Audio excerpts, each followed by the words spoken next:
So I do research in robotics and AI, and I'm funded by defence.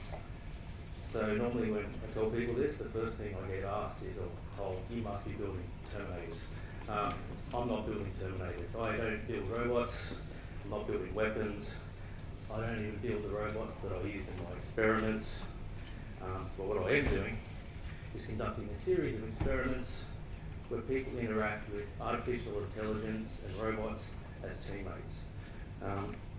Sometimes these teammates or robots will offer advice and help. Sometimes that help will be good, sometimes it will be bad. Sometimes the advice will be offered when you're confident and you think you don't need the robot's help. Other times the advice will be offered when you're really confused or stressed out or overwhelmed because I've deliberately made the task that way to see whether you trust the robot.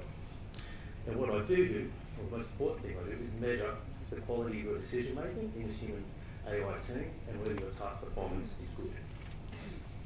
So my research area falls on this umbrella term, human-robot interaction, but more specifically I investigate what's called human autonomy teaming. The aim of myself and researchers in my field is to learn how to best design autonomous systems for interacting with people, so we can take advantage of our respective strengths and weaknesses. So for example, machines don't suffer fatigue or boredom, they're really good at making calculations, and they're not as creative compared to people, they're slow learners compared to people, and they're brilliant. So they're very good at only the tasks they're designed for, but not other tasks. So this raises the problem, how can we best utilise these strengths and weaknesses? The impact of my research just isn't relevant to defence. So software automation is basically revolutionising the world as we speak. So probably heard of robotic process automation, there's software robots. When was the last time you rang up a call centre and spoke to a human first? You spoke to a robot. Software robots are making medical diagnoses, deciding what stocks to buy and sell. They're even basically gambling on which horse to bet on. So next time you go have a bet, you're not competing against other people, you're competing against robots. And software is also piloting drones, planes, cars and so forth. So it's important to remember, you can see on my slide over here, you probably can see this blue screen of death. I think everyone has had that happen to them at some point in time. The point I'm just trying to make is all these robots and AIs are just computer systems. Computer systems fail. You probably had your GPS in your car take you the wrong way or take you into a traffic jam rather than around it. So the issue is when should you trust your robot and when should you not trust your robot? I've got a couple of examples up here. I guess these are the MAX 737s. You've probably all heard about these. These are a classic example of, well, a tragedy really, of when automation has failed. The human autonomy team hasn't worked well. Basically in these cases, the automation, flight control system has flew these perfectly good aircraft nose first into the ground. In the first one, 189 people died. The second one, even though people were aware of it, well publicised, the crash will happen again. 157 people died. Over here we have Teslas. You've probably heard about the autopilot function in the Teslas. So it doesn't always work as intended. So what happened here in this top car, this happened twice now. On autopilot, cars just T-boned into a truck.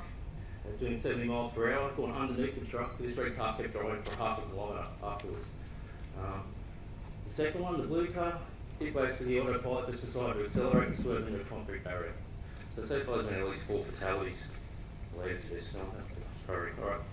So what's wrong with these systems and what we're trying to do for my experiments, what we're trying to learn, is one, they lack transparency. So the human user is not really clear what the AI is doing, why it's doing it, what it's going to do next. Secondly, they lack what we call adjustable autonomy and missionicity. So in these planes, the pilots just simply couldn't take over. They just wanted to turn the autonomy off. There's no easy way to do that. Thirdly, people are just overwhelmed. There's the cognitive overload. And fourthly, there's poor trust calibration, which is really relevant to the Tesla. So that people overestimated what the car could do. How are my experiments helping? So you can probably see there's a little shell and cup game over there. That's one experiment I do. What we do in those experiments, people come in, the cups move around, where's the thing hiding? The robot gives you advice, you think you might know where it is. The robot says, no, it's this other one. And we measure whether people change their answer. We manipulate all sorts of things about the robot, how it's programmed, what beliefs about it, and so forth.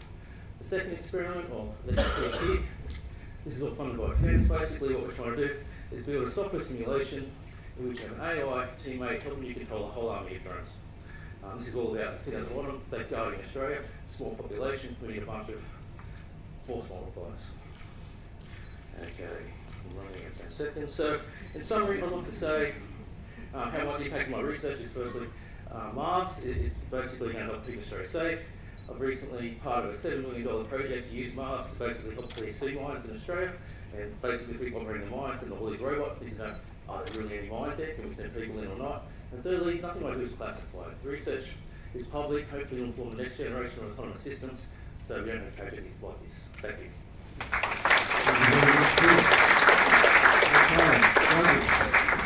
Next question.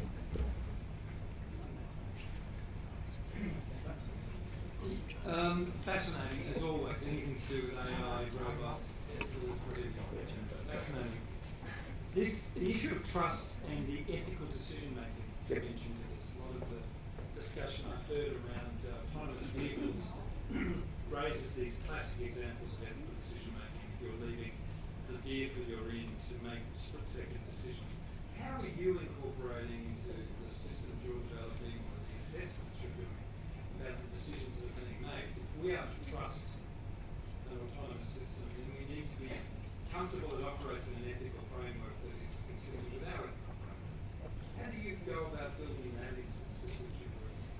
So my systems are a little bit different to say the ethical car dilemmas, which is like, should the car avoid an obstacle to save you but kill a whole bunch of pedestrians?